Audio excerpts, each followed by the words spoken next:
And we owe it to these kids who have wonderful potential, but are currently being sold short. Currently, entry-level NHS physio jobs across the country, 20. Well, this was a cohort of 60, just there. Skilled practitioners already in the UK who could do amazing work if they were given the opportunity to do so. One person, 5 people, 10 people.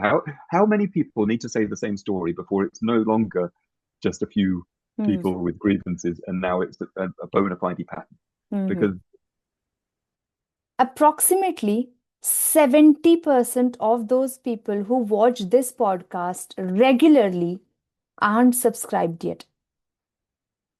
I have a request for you. Please subscribe to this channel. It's one click away for you. However, for this channel, it will be the biggest support because I can bring credible guests. I'm here to revolutionize physiotherapy. And this is a small request for being part of this revolution. Please subscribe to this channel because I need your support. Thank you so much.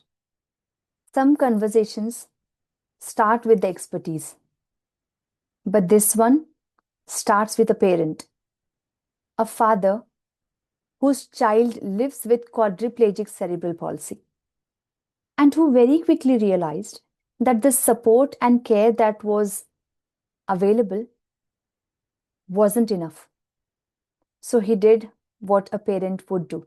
He searched, he questioned, he raised funds from friends and family, and he traveled internationally to find the best possible care and support for his child. But he did not stop there. He brought that care to the UK with the help of NAPA Centre UK, which was established in the UK in 2023. And since then, hundreds of families are benefiting with this support. And now he's taking one step further. He's going into Parliament, to the House of Commons, to ask very simple question. Are we ready to give the care that these children deserve? For the very first time on Priya Physio podcast, I'm joined by a parent, an advocate, a voice for all children and families. David Grocott, a parent who's looking for answers.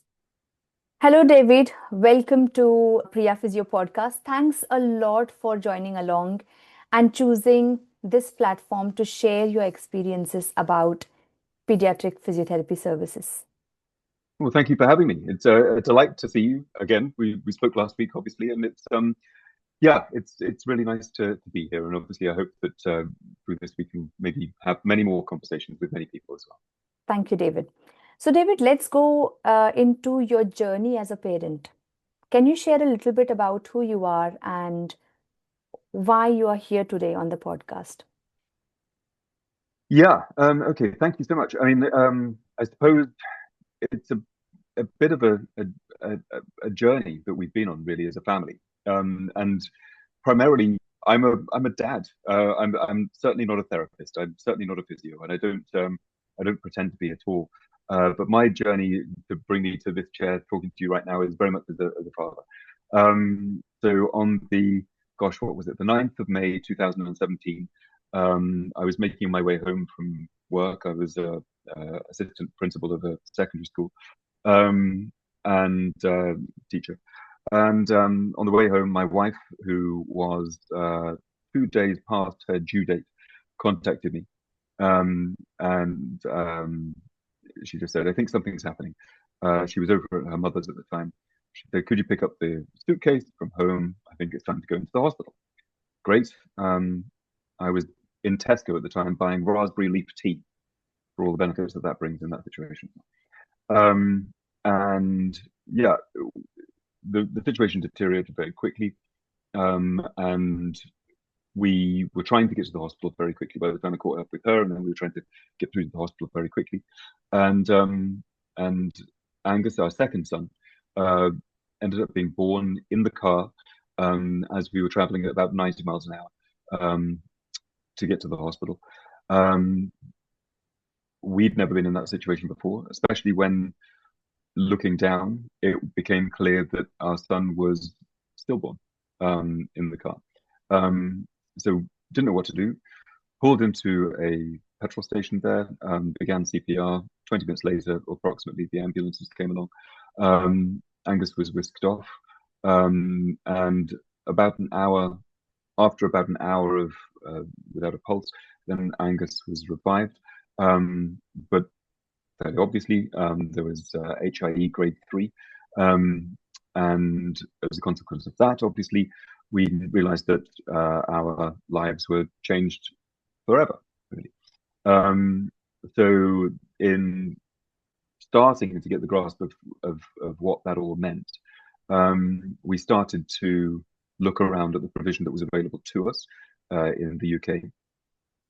Many people listening will be familiar, of course, with the current situation in terms of provision available to the NHS, etc., like that, and resources available to the NHS, etc. We were told under the old CCG that we were in, for example, that there was categorically zero chance of any speech and language therapy for our son at all until the age of 3. Nothing was commissioned at that point in that CCG area. So physio, OT, of a similar level of provision, really. And so we started looking around, and we realized that there were things outside of the UK that could be accessed that might be offering a different perspective, a different take. So in 2018, we went over to the States for the first time. We went to Boston. We went to the NAPA Center just outside Boston, just there. And I was a teacher, my wife was a nurse, and so we'd worked on fundraising and friends to assist us to be able to get out there. And when we came back, friends asked, well, what was different? What was different? And now we'd been to the Bobart Centre, we'd been to numerous centres across the UK. We'd seen what therapy was available in the UK. But having come back from the States, our honest reaction, having reflected on it a bit, was that there was an attitudinal difference. There was a sense of real, markedly different levels of ambition. And I don't mean that to sound anything other than an objective reporting of what we saw. It was different. So we went back again and again and again, and we saw real progress that was taking place for Angus, in spite of commentary that we've been given at home about the impossibility of that progress. But we were observing this now. He could sit unaided for a length of time. He was able to take some degrees of food orally. He was able to operate an eye gaze device for communication. All of these things we've been told not to expect, and yet there it was happening. So we went back again and again over to the States. Then during lockdown, as you can imagine, it got a bit tricky to get out there. We still managed. We won a couple of arguments with the American embassy, but we started to talk to the Americans over there. We started to talk to NAPA and explained that actually it would be maybe an interesting idea to look at having a clinic over in the UK. And I suppose it must have caught them on a good day or something like that. And one thing led to another, and we opened here in 2023, the autumn of 2023. And we now have, hundreds of children come to us here. So we're located, NAPA, UK, just north of London. We're in Harlow, just next to the train station. And yeah, it's wonderful. We're seeing, as I say, hundreds of children for either weekly or intensive therapies. And I think that we're seeing the differences amongst all of these children that we saw with Angus out in the States. And it's a wonderful thing to observe. And I only want to spread that further, Mm-hmm. Thank you. David, thanks for sharing the story with us. I'm sure it's not easy for you to revisit everything that happened in 2017, but thanks for sharing that with us so openly and honestly. So Not you at all. said, yeah, go on, please. No. It's the families and children that we meet here. Our story is not exceptional amongst those people. The families that come to NAPA. whether it's a traumatic event or trauma happens in different forms. And the thing that is quite unique here, I think, is the way in which we emphasize the importance of families talking to one another and empowering those families. And we do not want to, at all times, 2 feet in realism, but always ambitious, and that's rooted in a sense of parental determination that is rooted in trauma and rooted in frustration, possibly, and all of those sorts of things. But our experiences are nothing special in contrast to folk who come here. So, with regards to your experience as a parent, you said there are lots of other parents at NAPA who are in the same situation, and you kind of find that useful to bring along all the parents so that they can interact with each other. Is that something that you think is lacking currently in the UK? I think that the if you just think about the practicalities of it, right? We're talking about children with profound disabilities who come here, and so if we think about what that looks like for a family, and based on my experience, in any circle of friends, it would be incredibly rare if 2 friends or 2 couples, for example, within a circle of friends, would have that same outcome. It's very rare, very unlikely, and so you will find that most families who come here, and they're coming from the tip of Scotland to the tip of Cornwall, they're coming internationally as well, but all across the British Isles, all across Europe and further afield as well. But everybody I talk to, they've felt a degree of loneliness, a degree of atomization, a degree of separation. And guess what? They've not been in this situation before. It's difficult to know who to go to. And then I don't think it's controversial to say that most people, I think, would agree that the health service often can be very siloed.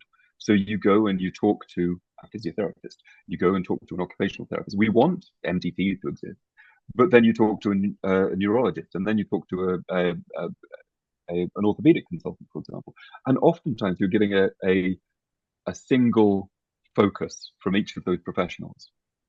With no disrespect to them, the nature of our system is that it is rather siloed.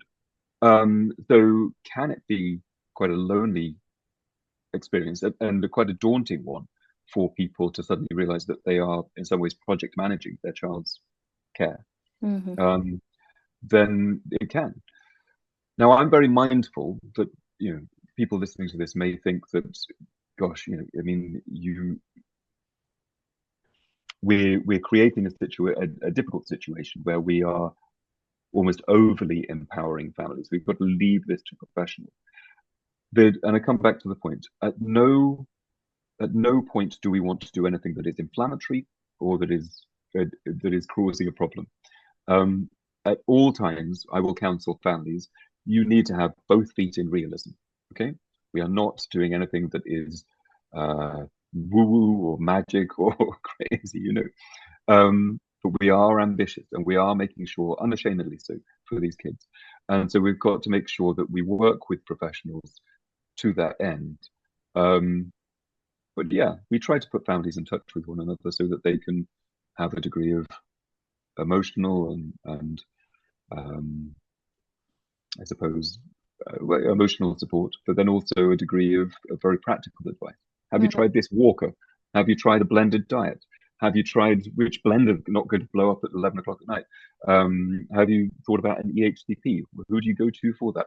Have you tried this particular hospital? Have you tried this particular mat from IKEA? Whatever it may be, all of those practical pieces.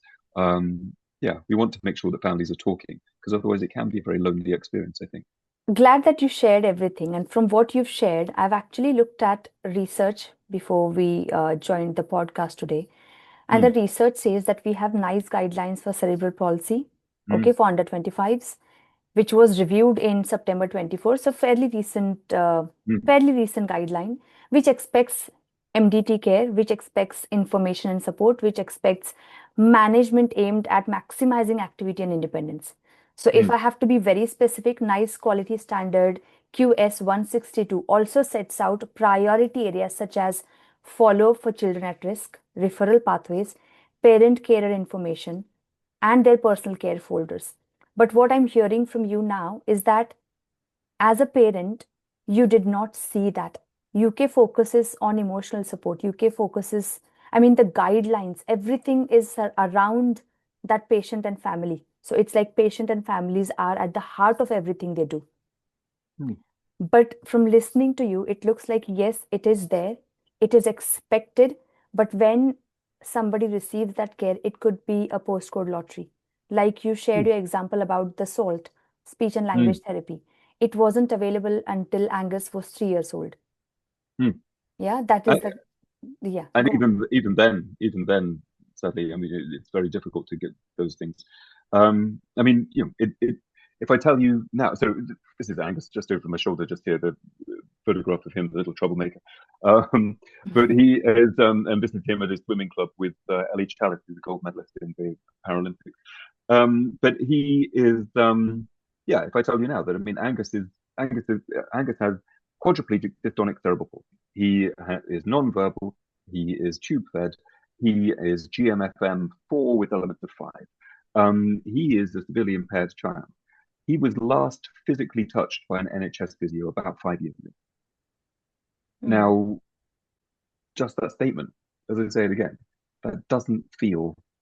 Now, I appreciate we're talking about emotional support and practicalities here, but the nice guidelines, I've read them. Um, and I don't again think it's controversial. And just on my wall here, I've got a letter from Wes Streeting. Sorry, I mean the politicians right at the top of the NHS there, they're aware, I think, very clearly that stated ambitions from NICE are one thing. The reality on the ground is very, very different. And and I make that statement without any. There's no point or no part of me that wants to sort of wag a finger towards the NHS. The NHS is doing a very grand job with insufficient resource. I don't think that's a controversial statement at all. We, but I do think it is getting to a point where we do need to really question the value.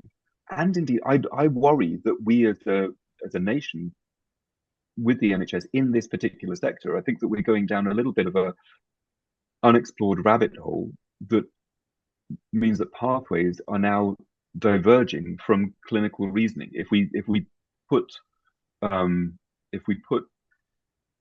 NHS care pathways for children with neurodisability into an international context, I think that resources are dictating that we are moving off in a different direction from what internationally recognized clinical standards would suggest we should be doing. And Mhm. that for me is what leads me to Parliament on the 1st of June, because I think that we've got to challenge this. I mean, it's not right what's happening at the moment. Angus's physio diet at the moment consists of an NHS physio going once every 2 months to his primary school, observing him, and then giving some advice to his LSA. That's not, with the greatest respect, that's not physiotherapy. I don't think and I don't think that anybody internationally would recognize that as best practice physiotherapy. And I think that we can do better. And I think from what you said, there is a clear disjoint between what we as physios learn in university to what you are receiving in the name of physiotherapy. Because definitely physiotherapy is where you touch patients, especially pediatric physiotherapy, because these are children who are looking for that support. They need to be guided and they need Mm, intensive therapy. And with yeah. regards to intensive therapy, what kind of intensive therapy have you had until now with Angus, with the NHS? Well, I mean, there's several points within that. I mean, so we have the training, and I was recently at the University of East London talking to the second and third year undergraduates in PT and OT, and I can see that training is excellent. Right, Mm. the training in the universities is really fantastic, and there's a huge appetite. We went along to the University of East London back in January, a cold, dark January night, and we said to the cohort there, "Would anyone like to come and listen to it?" Well, we had close on 100 students come Mm. out on 8 o'clock at night or whatever it was. There's huge appetite from these students to come along and to want to learn more. about the way that they can engage with these kids. Um, but the but but I think that what's happening is that they are then coming out at the end of that training, and I think that they are then going into roles that are, due to economic imperatives, dictating pathways that are divergent from what some of that training is, some of the training is taking place.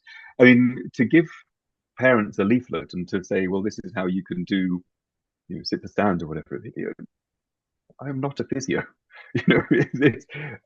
I'm not going to be able to do a good job of that. And I think it devalues the discipline. It devalues the profession to assume that a parent is going to be able to do a good job of that. And all that's going to happen is that if the parent does anything at all, if the parent is well intentioned, they're going to do it. They may be able to do part of it, but I would come back to this point. It devalues the discipline to have any old parents swanning up and doing that.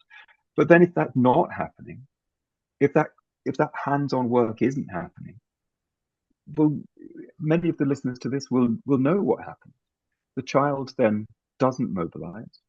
The child's in a chair. We get hip malformation, and down the track we have expensive, costly operations that then further impede the child's development.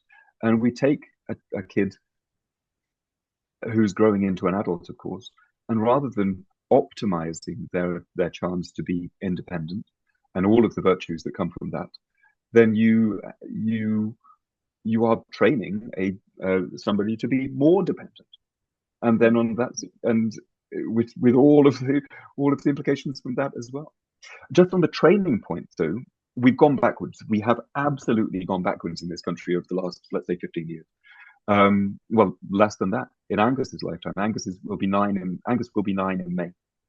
Now, when he was very small, we took him to the Bobath Centre. Many of the listeners to this podcast will know all about the Bobath Centre. The Bobath Centre, which was the I think was it the England CP Centre or the Centre for CP or something like that within England. It had this title. Of course, it was funded by the NHS. And what it would do, if you go onto the old Bobath Centre website, and indeed the Bobath Centre Wikipedia page, you see these beautiful pictures of people, physiotherapists and occupational therapists and speech therapists, being trained mid-career, early career, mid-career, late career. But therapists who've established themselves in a job would then go for a piece of training in paediatric therapy to the Bobath Centre. And they'd go back to Liverpool or Newcastle or Aberdeen or Penzance or wherever it may be with these newly acquired skills and the newly acquired sense of ambition about what they're going to do. Where do they go now? Because in May 2024, the Bobath Centre closed in England. There is a vestige of it still in CP Cymru in Wales, in CP Scotland in Stirling. But in both of those locations, they have limited capacity for the people they can see. And in England, which is, as we know, the most populous area of the United Kingdom, there is nothing. I mean, tell me if I'm wrong, but there is no place currently that's providing that function that the Bobath Centre was doing until 2 years ago. So now you have one of those students I met at the University of East London back in January.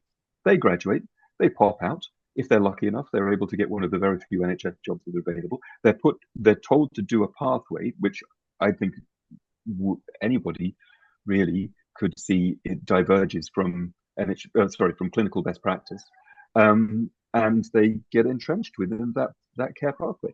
And in terms of their opportunity to step outside of that and to see best practice training 2 or 3 or 4 or 5 or 10 years down the track, it doesn't exist. There is no training provider like that. So it's not my opinion. The training centre that used to do this up until a couple of years ago is gone. Mm-hmm. Cancelled, had to close because of a paucity of I believe it was NHS or absence of NHS funds that eventually did for that. So that is, categorically going backwards in the sector, and it means that we've got therapists now who don't have the training and instead are being baked into care pathways that I would argue have more to do with economics and funding than they do rigorous clinical reasoning. And with what you've just said, which means children who have neurologic conditions, they won't have this intensive therapy. And not everyone will be in your position who would do something different. And you found NAPA, you went to US, you found that treatment, you brought them to the UK. Now, even then, even though they are in the UK, not everyone will be able to access that because mm, of the obvious limitations, financial mm, restrictions. Not everyone is able to access the service that NAPA will provide. So mm, in that case, we actually are disadvantaging our population who could benefit from NHS services if they were streamlined with this kind of therapy services, these mm, kind of therapy, where a physio does what a physio should do. mm. Absolutely. And I'm sorry, please continue. And that's where I feel that yes, as a profession, we need to do something about it. Mm, Yeah. With regards to Chartered Society of Physiotherapy, we have a pediatric association within CSP, and I'm mm. sure they are dealing with these every day in, day out. This is what they're looking for. How do we make sure that pediatric physiotherapy does what it should? Yeah, So, yeah. if pediatric physios are listening to us today, I would really, really like them to come forward and comment below this video and let us know what is it that what is it that David and I are not aware of, which is already out there for people who might benefit. Because Mm, David is talking from his experience. I'm not a pediatric physio. So mm. you are the ones who are experts. So please let us know, comment below so we know how to access the services that are available out there, which not many people are aware of. So, and thanks a lot if you're listening to us because we need your support. So, And Dave, yeah, go on. just on that point, I mean, there are clinics available. There, there's, I don't want to sort of name centres explicitly right now. But there's probably at least half a dozen that pop into my head pretty quickly.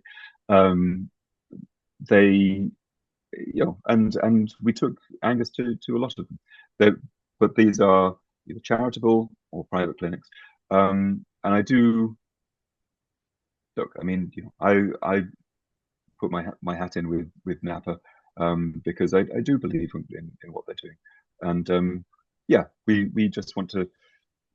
But this is much bigger than NAPA or any one individual clinic. There's a whole piece here because to your point, then yeah, it absolutely blows my mind the notion that there could be kids out there with huge potential for whom it's just not going anywhere Mm, because of course because because of the means just because circumstances and a child's family and finances and social capital and all of these sorts of things that might exist that enables one kid to be able to access things. It shouldn't be left to chance. It really shouldn't. These are the most vulnerable people in society mm, by some measure, and it should not be left to chance that parents are able to fundraise, have sharp elbows, whatever it may be. It should be that the system is addressing these kids, I'm sorry to say I don't believe it is at the moment. mm, mm. Thank you.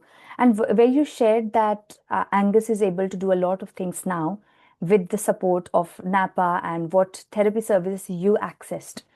So, based on that, what do you think worked for Angus? Is it the neuroplasticity, you think, where he's actually developed those neural pathways because of the consistent therapy and intensive therapy that he's had? And that is one of the biggest evidence when it comes to Mm. neurorehabilitation. Yeah. I mean, so when so the incentives that we run here are 3 weeks long, right? And that's based on um, experience, really, I suppose. There is, I mean, we can talk all day about evidence as well and research. And I think that too often, I mean, just to align on that very quickly, too often I think that an absence of evidence is being used as evidence of absence when it comes to the research sector. That there is a whole problem when it comes to research, when you're thinking about cohort studies of disabled children, because if you're looking for your control group, what are we proposing happens in that scenario? It's very, very difficult to build evidence in this sector.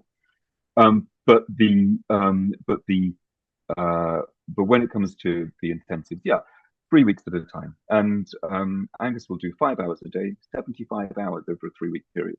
That's within a context of receiving 6 hours a year, um, in the example that I cited earlier. So it's huge. And what you're able to do, obviously, is you're able to have a single focus. So, for example, in a recent intensive, Angus is focused on continent, and that took some work in the first instance. But for him to be able to transfer with minimal assistance, to be able to transfer from a wheelchair to the toilet, that was a single focus for one intensive. And you know what? Yeah, to your point about neuroplasticity, if you have a child working consistently on certain muscle groups, etc., like that, can it be done? I witness it. I witness it with my son. I witness it every day in the clinic just here.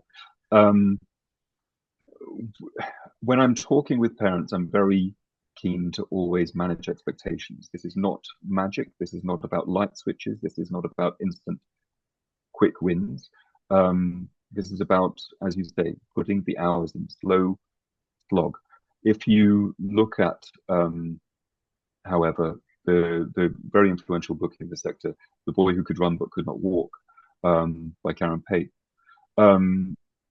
the analogy that she uses in there, obviously, which is the fair one, certainly, especially within the sector of CP, cerebral palsy, she draws a comparison between stroke rehabilitation and that would be afforded towards a child with a diagnosis of HIV. The two insults or injuries, call them what you will, that you're looking at there are not dissimilar in origin, and we know, I think, again, very uncontroversial, that that somebody in their 60s, 70s, 80s who has sustained a stroke, we know precisely what to do in that scenario. And yet, at the same time, I could tell you right now a dozen examples of when my son has been told by pediatricians that you have to question whether or not it's worth it. You have to imagine that you need to focus far less on this child. Really, we have to change. We have to turn down our expectations of what's plausible for this child. I think that there are baked-in assumptions about what can be done for children with cerebral palsy, but also with other neurological conditions. And it's Victorian. It's very silly. It's just silly because, of course, we're messing with the potential of these children's lives and their families, and it flies in the face of what is known scientifically. It's got far more, I believe, to do with culture and attitude than it has science. And it is peculiar in many of its problems to these islands, rather than what you would encounter in Australia, what you would encounter in parts of Europe, what you would encounter in North America. There is a different attitude, and that is unlocking different levels of potential for these kids. So you explained a little bit about what therapy you get at NAPA. You said there is intensives. So what happens between these intensives? What do you get as parents in between these sessions? Good question. So because obviously, I mean, I remember from my teaching days when we used to sort of say that, you can make the school as good as you like, but it's only something like 13% of a child's time is spent in the school. You have to make sure that the home environment is going to be carrying things forward. And that works, again, on a number of levels. You need to make sure, again, I can talk to attest to this from personal experience. You need to make sure that that a parent feels directed. I don't want to use words like hope or indeed words like belief. It's not about that. That's far too woolly. We need to make sure that a parent is directed towards what could give the best possible outcomes for a child. So they need to know a good home education program, I believe, that can carry forward the benefits. Think of this place as being like the gym. I go to the gym and I do those work with a personal trainer so that I can build my strength a little, so that when I then have to take the boys' bikes and I have to put them on a hook in the shed, I'm able to apply that functional strength into a functional environment at home. Same so with Angus. He comes here, he does 75 hours of therapy over 3 weeks, and then he's able to apply that functionally within his day-to-day. And it's very important that as parents, we are directed to make sure that those functional gains can be integrated, whether it be to pull oneself to standing or to sitting, whether it be to transfer with minimal support, whether it be to engage with play. I mean, the occupational therapy piece of it is huge, of course, making it for a child, making sure that play, making sure that, homework, making sure that all of those occupations of a child are supported and attended to. And of course, and that gets really deep, doesn't it? Because, of course, you've got to make sure that the neurology of occupational therapy, there you go, putting your clothes on. For a child to be able to put their clothes on is huge, right? Make sure that kid can now be able to, I don't know, whatever, pull a sock on, pull a t-shirt over their head, something like that. But also think about that from a neurological perspective. Think about the fact that the typically developing child has their clothes laid out on the bed. Make sure you put your underwear on first. Make sure you put your t-shirt on. Make sure you get your shoes out later, whatever it may be. Sequencing, right? A child with an impairment will have all of this done for them, typically. And so therefore, the neurological basis of sequencing in an educative basis, and indeed all of those other pieces, whether it be language formation, etc., like that, all of those pieces are predicated upon the notion that you've got sequencing in place.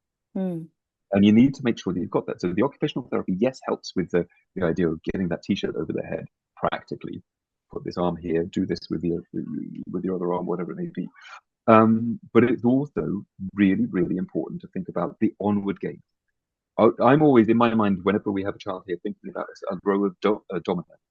If we get that child weight bearing, those femurs start to form into that pelvis. If we get that child, putting together a sequence of things, well, then yes, they may be able to put their clothes on, but they may also be able to then realize the sequence of how you go about making a cup of tea when you're 18 years old. Something like that. It's really, really vital that we make sure that we have gains, functional strength-based gains, but also that has practical implications, but also that we're then thinking about the neurological impact of that as well. And then all of that needs to get baked together into a program that can go home. Now, parents can come here between intensives for weekly therapies. That's what my son does. He has three intensives a year, and between those, he's coming for weekly therapies as well. As one would go to the gym, for example. But also, as parents, we're told, okay, this week or this intensive you've been working on trunk control. So therefore, when you are playing, go to the table, play cards, get him to lean forward, put the card here so he has to lean forward for it like this, whatever it may be. Because then we're thinking about how we're working on that postural control, etc., like that. And that is, it's not rocket science. It's about getting a kid moving so we can help some of the neurological development, so that we can then help musculoskeletal development, so that we can benefit the child's physiology from their cardiovascular system working better. It's basic stuff. Get the kid moving, and they will have benefits. And do it in the gym, in the clinic, if you like. Go home and see how we can bake some of those things into their day-to-day. So most of what you shared with us is physiotherapy. It is therapy. And if I look back at the history, or when did physiotherapy first start, it's been more than 135 to 36 years since this profession has been functioning. CSP has done a lot of work since then to get it off the ground and, to make sure it is where it should be. So what you've highlighted today is actually all I need is physiotherapy and occupational therapy coordinated for my child. Yeah. Simple solution. Obviously every child's different, right? And so every child is different. And I'm always very quick to caution any family who comes here, and we need to see children as individuals, levels of impairment. We have some children, very sadly, who may have progressive conditions as well. We need to think about the way that we manage expectation. It's incumbent upon me when I meet parents for the first time. I need to be able to say to them, look, this is the rationale, this is the methodology, these are the things that we're doing. And I see in dozens and hundreds of cases the benefits that can come from that. But we're not in the business of saying by week 2 you can expect, by week 6 you can expect, by week 12 you can expect the other. No. I suppose to your statement, all you need is physiotherapy. Well, every child is different, but certainly physiotherapy as a coordinated MDT or part of a coordinated MDT, it's astonishing the things that I've seen happen here. I think whatever you've shared with us, it is there. We know that evidence is there. We know that NICE guidelines state you do it this way. We know that Mm, NHS services and their guidelines state that this is how you do it. But when mm. it's delivered on the ground, you as a parent haven't experienced it as coordinated as it's written down. And that I think is the disjoint between the evidence and between what's actually delivered in reality. And that then comes down to funding, resources, staffing, workforce pressure. So even if as a physio I want to deliver a service, I want to do more for the patient, I Yeah, can't because I've been told this is your service, Priya. You have to see the patient for 6 weeks. After 6 weeks, the patient gets discharged or referred onwards to another service. And then you have to explain to that patient that this is how it is. My journey with you is over. You go to another service. yeah. They will take it from there. But then that is something that will not work for children. They get used to one therapist. They get used to somebody. They love that comfort, communication differences, all of that. And I think that's what impacts a child who is growing up. It is, but I would also say that I think that, and you're absolutely right. And everything I'm saying is predicated on that. I think that most people listening to this will want the very best for these kids and will want to be able to help them to move. Mm, But I would also question what would be the provision put in place for a duke's son? Because I would imagine it would be slightly different. mm, And if it's happening for a duke's son or for somebody that we can assume to be remarkably privileged, well, why is it not happening for everybody? Because mhm, we don't set a leg one way for somebody of privilege and somebody in a different fashion for somebody else. That we recognize that there is an impairment and that hypothetical leg is set accordingly. That's mhm, the clinical reasoning. That strikes me as bananas. This is really long, hard graft to get this right. But what does the clinical reasoning suggest? And I mm, think that we need to recognize that we're either, and I am calling for more resource. I am calling for those things because that's how you help a kid. We've got to make sure that there's more people with more training and with more time to be able to affect greater change for these kids. Because mm, it's not, we're not in the realm of woo woo and crazy to say that more therapy time helps children. And we saw the revolution that took place, I believe, in stroke rehab in this country in recent decades. The same could be done in a mm, pediatric setting. And I don't believe that to be a controversial statement. I really don't. And I would counsel people to look at the writings of Karen Pape, but anybody to delve into what can have real functional benefit for these kids. And it's not PDFs being printed off, and it's not observation of parents. You do need to bake this into the home environment, of course you do, but you also need to make sure that therapists and incredibly skilled practitioners mm. need to get their hands on. They need to get in there, and they need to be demonstrating what can be done and helping these kids.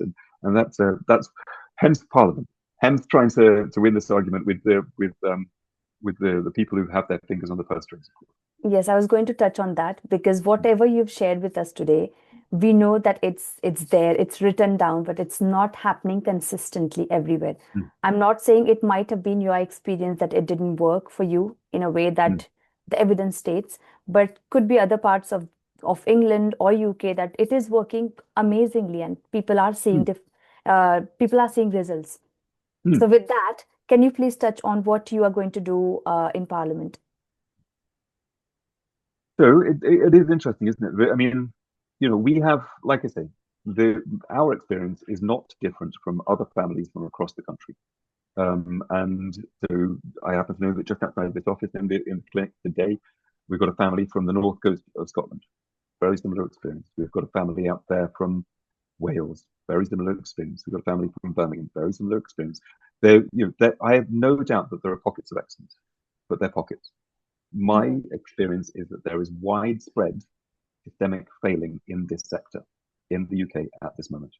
So I want there to be some, I believe the first step to try to resolve that or to improve it is to recognise this at the highest level. And so I would like there to be a debate in the House of Commons about this, about the way in which this can at least be recognised, because I'm not sure that it is in the highest echelon, if you like, of government, etc. at the moment.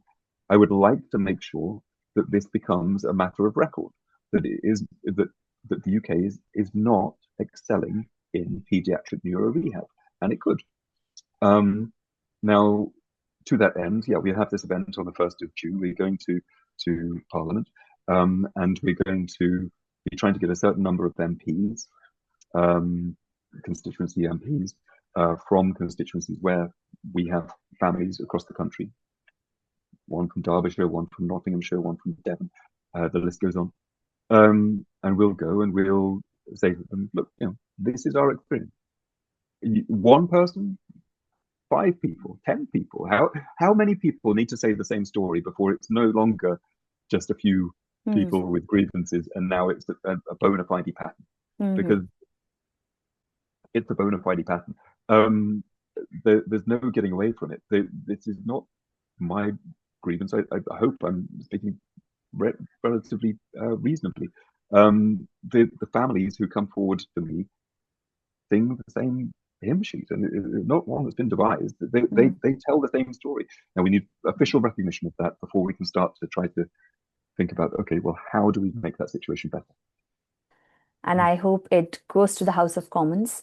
And I think you've raised it at the right time, because we have the NHS long-term plan, which looked at to see how it is going to deliver. And if you raise it at the right time and the debate goes to House of Commons, then it could be recognized and it could be implemented. I hope so, because it's not rocket science. It really isn't rocket science. We've got to, my experience of going to the University of East London back in January, as I said, incredible students, eager to learn. And the first problem is that the course leader there was advising me that currently there are, for currently entry-level NHS physio jobs across the country, 20. Well, this is a cohort of 60, just there. So there's the first problem. The second problem is the onward training.